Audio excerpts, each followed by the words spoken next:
हे वृंदावन नी कौन हरि को सखी मोए लागे वृंदावन नी को वृंदाए बंदे होते वृंदावन बंदे होते दर्शन गारी को सखी मोए लागे वृंदावन को दर्शन गारी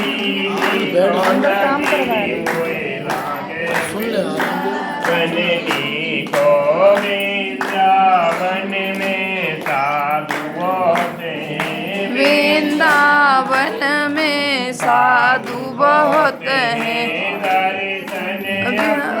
गुरु को सतगिरी मोए लागे वृंदावन नी को कीर्तन अपने गुरु को मोए लागे नी को नाम हरि को प्रकृति मोए लागे वृंदावन नी को नाम हरि को सगिरी मोए लागे वृंदावन नी को लाल की जय हो नारायण भगवान की जय हो गोपाल जी महाराज की जय। नारद जी भगवान कहने लगे कि हे ऋषियों, अब तो तुम्हें तृतीय अध्याय की कथा कहते हैं। उत्तरामुख नाम राजा, महाबुद्धवान राजा, जितेंद्र राजा, सत्यवादी राजा प्रतिदिन देव मंदिरों में जाकर के भूखे टूटों को दान देकर के उनकी आत्माओं को संतुष्ट किया करे। उनके कमल के समान मुख वाली सती ध्वनि भद्रधारी सरी नदी के किनारे पर जाकर के भगवान विष्णु को व्रत कर।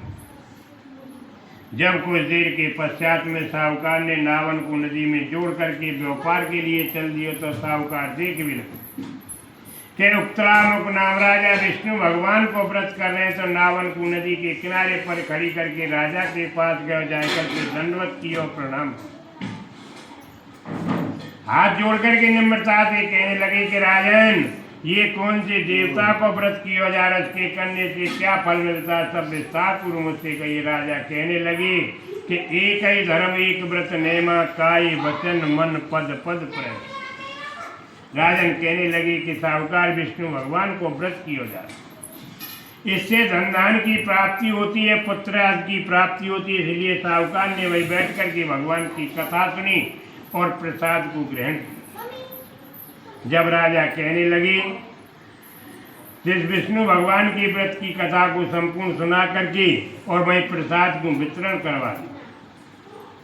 साहूकार ने फिर भी भगवान के प्रसाद को चन्नामृत को दोना में रखवा करके अपने महलों की ओर चल दिया। तो राजन कहने लगे कि साहूकार ध्यान से कि पति बिन सूनी मांगे, पुत्र बिन घर सुनो, दोनों मुक्तन के बिन मार्ग है दुख। दोनों कहने लगे कि रे साहूकार, जिस स्त्री के लिए पति न हो उस स्त्री को श्रृंगार करना हो।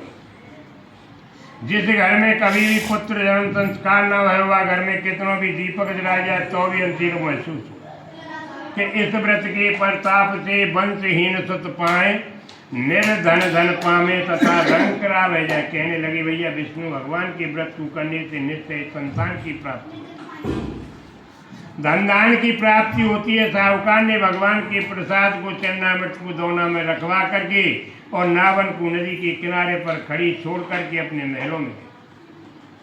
जब महलों के दरवाजे पर जा करके साहूकार ने आवाज लगा करके कहने लगी कि हे प्राण प्यारी, आज तुम संतान उत्पत्ति को व्रत पूछ करके आए।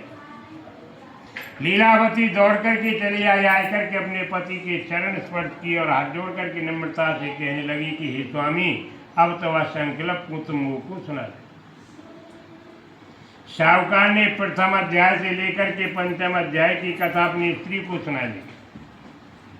जो दोनों में भगवान को प्रसाद रखो, अपनी स्त्री को ग्रहण करा दियो। दोनों ने हाथ में जल लेकर के इस प्रकार को संकल्प किया कि भगवान, जब हमारे यहाँ संतान उत्पन्न होगी तो जब व्रत को मैं भी अवश्य करूँ। ऐसा विचार बना करके विष्णु भगवान की कृपा से मानसिक और संसार रूप से लीलावती गर्भवती, दसमातम कन्या थे। 10वें महीने के पश्चात में एक सुंदर कन्या को जन्म हुआ। साहूकार दौड़ करके पंडित जी को बुलवाएगा, घड़ी मोड़ दिखाएगी, छठी शादी कराएगी, नामकरण संस्कार कराएगा। तो लीलावती मीठे मधुर वचन कहने लगी कि हे स्वामी, अब तवा संकल्प को आप संपूर्ण कर लीजिए। साहूकार कहने लगो कि हे प्रिय समय, नामकरण छठी शादी में बहुत तो धन खर्चे हो, इस संकल्प को इसके विवाह पर करेंगे तो अपनी स्त्री को समझा करके और नावन को जोड़ करके व्यापार के लिए चल दिए। जैसे मावस के जो से तन्मा वृद्ध को प्राप्त उसी प्रकार से कन्या कलावती भी पिता के घर में दिन दिन बढ़ लगी। कन्या को नाम कलावती रखेगो, क्योंकि भगवान की कला से उत्पन्न हुई। जब लीलावती कहने लगी कि नावन के दिन लीलावती बोली, धार्मिक हृदय भावना खोली, प्राणनाथ प्रण को मत भूलो, ना सिकता झूले मत झूलो, व्रत रखो और कथा कराओ, धर्म भाव से मन न रहो, जो बोले बोल पूरी करते, उनके दुख सारे हटे। इस प्रकार सेठानी ने सेठ जी को बहुत ही समझाया, परंतु लोभी सेठ से मत नहीं हुआ। कहने लगो करे पगली, संसार में सबसे बड़ा रुपया, यदि ये रुपया रूठ जाए तो रोटी भी दुश्वार हो जाती है। इस समय संकल्प को इसके विवाह पर करें। ऐसा अपनी स्त्री को समझा करके नावन को जोड़ करके व्यापार के लिए चल दियो। लीलावती कहने लगी, जा करके अपने पति को विदा कर दी कि जग में सबसे बड़ो रुपया जानो या राम को भैया, राम रूप तो कारो, कार रूप करे जिया, होए राम रूठ रत खोटी, रुपया रूठे मिले न रूठ। कहने लगे पगली, संसार में सबसे बड़ा रुपया महत्वपूर्ण बताएगा, इस संकल्प को इसके विवाह पर अवश्य करेंगे तो समझा करके और नावन को जोड़ करके व्यापार के लिए चलते। जब 15 दिन के पश्चात में जब साहूकार ने लौट करके नगर में प्रवेश किया तो अपनी पुत्री को सखियों के साथ में नगर में घूमते हुए वहां जाकर के बचा विचार किया और सोच भी लगो और अपने धन के रखे दूत को बुला करके आदेश किया, कहे भैया दूतो तुम मेरी पुत्री के लिए श्रेष्ठ वर देख करके लाओ। साधु की आज्ञा पा करके दूत कंचनपुर नगर कलकत्ता में पहुंचे। वहां जाकर के श्रेष्ठ बनिया के पुत्र को सुंदर और गुणवान देख करके और साहूकार के पास ला करके खड़ो कर दियो। कहने लगे करे साहूकार, शिक्षित और सुंदर नोबलिस की काया, जात को बनिए भाई है, पर जा को बाप तो झाजन में ले जा भी लावे को व्यापार करे। हमारा तो यही सत्य विचार करे अपनी बेटी को विवाह लड़के के साथ किया तो ही बेहतर है। साहूकार ने अपने दूतन की बात को मान करके अपने भाई बंधुओं को बुला लियो गो, अपने परिवारजनों को बुला करके अपनी बेटी को विवाह लड़के के साथ किया। परंतु दुर्भाग्यवान तो समय व्रत करने से फिर भी भूल हो तो विष्णु भगवान रुष्ट हो। बनियन में सुसरते शादी के करें दामाद कहने लगे कि हे शादी चलो व्यापार के लिए चले। दोनों सुसर जमाई ने नावन को जोड़ करके और राजा चंद्रकेतु को नगर में व्यापार करने लगे। जब एक दिन राजा के धन को चोर चुरा करके शीघ्र जा रहे, किंतु पीछे से राजा के सिपाहियों को आते हुए देख करके चोरन ने भयभीत होकर के धन को वहीं पर चुपचाप रख दिया। पर दोनों ससुर जमाई ठहरे हुए। जब राजा के दूतन ने आकर के राजा को धन को रखो, देखो दोनों साहूकार के हाथों में हथकड़ी डाली गई, पामन में बेड़ियां डाली गई, कमर पे पेटा चढ़वा दी।